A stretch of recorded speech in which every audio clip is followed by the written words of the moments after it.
প্রধানমন্ত্রী তারেক রহমানের মুখ দিয়ে বারবার ভুল ও মিথ্যা তথ্য বের হওয়া জাতির জন্য লজ্জাজনক ও ক্ষতিকর। সময় খুব সীমিত, সরকারকে আর খুব বেশি দিন সময় দেওয়া হবে না বলে মন্তব্য করেছেন বিরোধী দলীয় নেতা ডক্টর শফিকুর রহমান। আজকে চট্টগ্রামে 11 দলীয় জোট আয়োজিত এক সমাবেশে বক্তব্য দিতে গিয়ে সরকারের দিকে আঙুল তুলে আরও কি বলেছেন তিনি, এ বিষয়ে বিস্তারিত জানিয়ে নিউজ প্রকাশ করেছে দৈনিক ইত্তেফাক।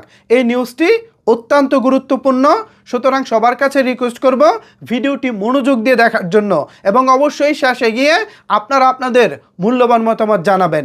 এখানে দৈনিক ইত্তেফাক এই খবরের শিরোনাম করেছে, সময় খুব সীমিত, সরকারকে খুব বেশি দিন সুযোগ দেওয়া হবে না। শফিকুর রহমান মূল খবরে বলা হচ্ছে, সরকারকে বেশি দিন সময় দেওয়া হবে না বলে মন্তব্য করেছেন জাতীয় সংসদের বিরোধী দলীয় নেতা ও জামায়াতে ইসলামীর আমির ডক্টর শফিকুর রহমান। বিএনপির উদ্দেশ্যে তিনি বলেন, সময় খুব সীমিত, সময় ফুরিয়ে আসছে, এই সময়ের মধ্যে পরিবর্তন না হলে পরিণতির জন্য প্রস্তুত হতে হবে। শনিবার 13 জুন বিকেলে চট্টগ্রাম মহানগরের লালদিঘি ময়দানে 11 দলীয় জোট ঐক্যের বিভাগীয় সমাবেশের প্রধান অতিথির বক্তব্যে তিনি একথা বলেন। গণভোটের গণরায় বাস্তবায়ন, জনদুর্ভোগ নিরসন ও দ্রব্যমূল্য নিয়ন্ত্রণের দাবিতে এ সমাবেশের আয়োজন করা হয়। সমাবেশে শফিকুর রহমান বলেন, সরকারকে গণভোটের রায় মেনে নিতে হবে।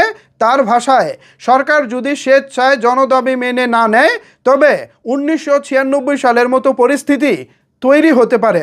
তিনি স্মরণ করিয়ে দেন, সে সময় তত্ত্বাবধায়ক সরকার বিল আনতে সরকার বাধ্য হয়েছিল। এবারও জনমতের চাপে একই ধরনের পরিস্থিতি তৈরি হতে পারে। তিনি সরকারকে সতর্ক করে বলেন, ভালোই মেনে নিন, জনগণকে রাজপথে ঠেলে দেবেন না। নেতাকর্মীদের ভয় দেখিয়ে আন্দোলন দমন করা যাবে না বলেও মন্তব্য করেন তিনি। দেশ ও জনগণের প্রয়োজনে আমরা বারবার জেলে যেতে এবং জীবন দিতে প্রস্তুত।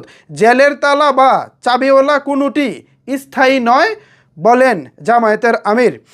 সরকারের সমালোচনা করতে গিয়ে শফিকুর রহমান আরও বলেন, বর্তমান প্রশাসনে একজন সর্ববিষয় বীরসৎ মন্ত্রী সব কিছু নিয়ন্ত্রণ করছেন। প্রধানমন্ত্রী তারেক রহমান বিভিন্ন জেলায় গিয়ে ভুল তথ্য দিচ্ছেন বলেও অভিযোগ করেন তিনি। বিশেষ করে কক্সবাজারে দেওয়া এক বক্তব্যের কথা উল্লেখ করে তিনি বলেন, বিরোধী দল বাজেটে মাদক ও নেশা জাতীয় দ্রব্যের কর বৃদ্ধির প্রতিবাদে মিছিল করেছে, এমন দাবি সম্পূর্ণ মিথ্যা।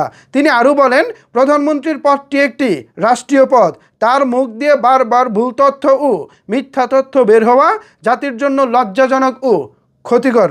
বাজেটের সমালোচনা করাকে গণতন্ত্রের স্বাভাবিক অংশ উল্লেখ করে তিনি বলেন, সমালোচনা শুনে রাগ না করে ধৈর্য ধরা উচিত ছিল।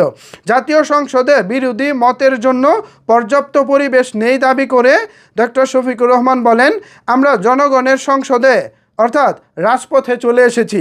তিনি আরও অভিযোগ করেন, নির্বাচিত সরকার আসার পর চাঁদাবাজি বন্ধ হওয়ার আশা করেছিল মানুষ, কিন্তু বাস্তবে তা বেড়েছে এবং দুর্নীতিকে জাতীয়করণ করা হয়েছে। আপনারা শুনেছেন ডক্টর শফিকুর রহমানের বক্তব্য। এখন এই বিষয়ে আপনাদের মতামত জানতে চাই। নিচের কমেন্টস বক্সটা আপনাদের জন্য ওপেন রইল। ধন্যবাদ সবাইকে এতক্ষণ আমার সাথে থাকার জন্য।